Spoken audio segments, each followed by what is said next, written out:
this administration. And if this unit is not dismantled,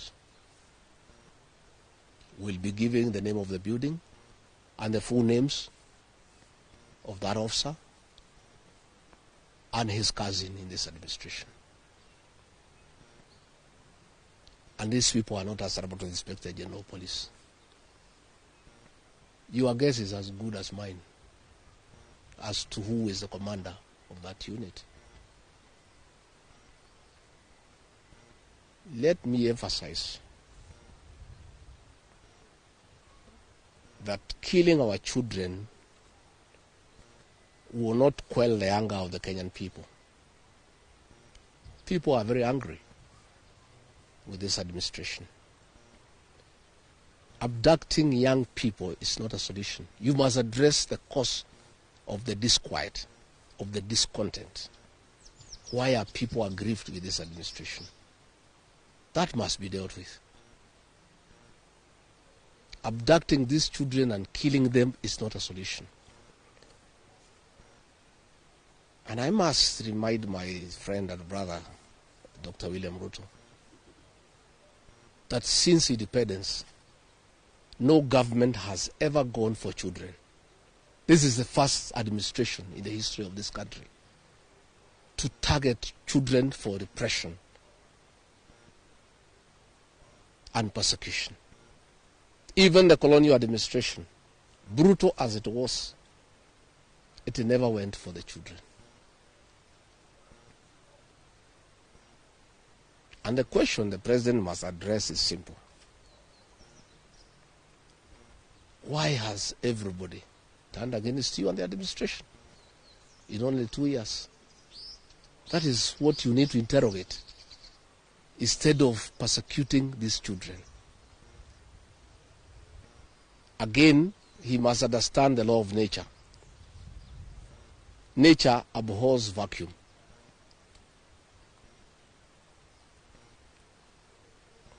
When you swallow the opposition and there is nobody to hold you to account,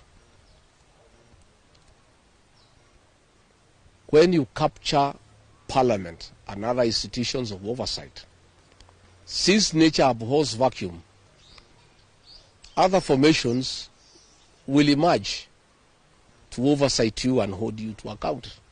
And that is how the church has come up to hold the government to account. And that is how these young Kenyans have come out to hold the government to account. In the unfortunate event that these children were to be muzzled and silenced through death and abductions and other extrajudicial methods of silencing dissent, some new formations will also come up to hold the government in check because nature abhors vacuum. So the amount of repression that is going on in the country is unparalleled, it is unprecedented, and it needs to come to an end. I have just learned we have a prayer meeting in Shamata Ward in Nyandarua tomorrow. We have a farm. The residents of that ward normally meets once in a year for prayers to close the year. We have prayers tomorrow. And the police commander there in that county is intimidating leaders to cancel those prayers, that they will not be allowed to take place, that they need a permit. I want to tell the county commander in Nyandarua that you don't need a permit to hold prayers. Again, is this repression by this administration. Even if you stop the people of Nyandarua from holding prayers, that will not change their political views of what they think about this administration. I want to say the prayers will go on. I'll be in attendance with the residents of Shamata. And if the police want to come and stop the prayers, they can go ahead. But that will just enrage the people even more.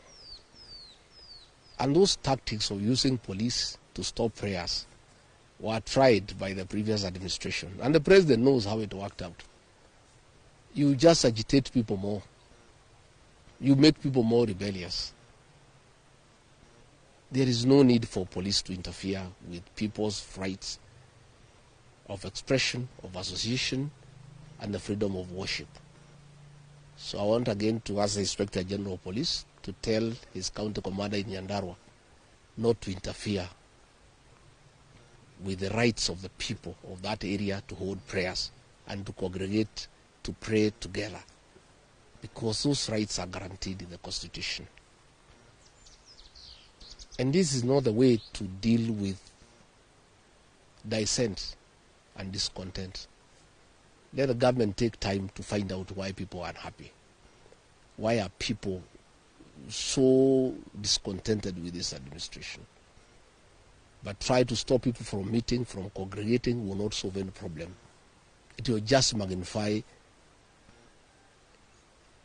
an already bad situation. And I can tell them it will not work.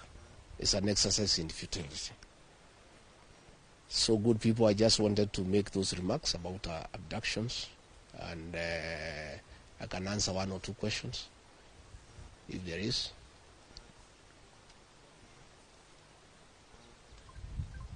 Kosawa?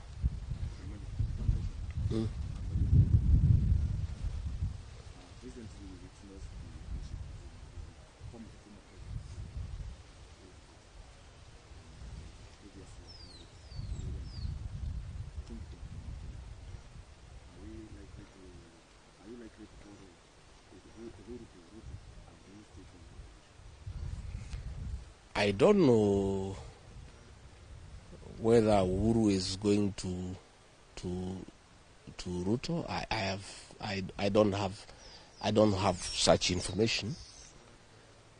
But I have said many times the people of this region don't follow leaders. It's leaders who follow the people. I don't follow anybody myself. I only follow the people. I have said I have very extensive consultations with the people of this region so that we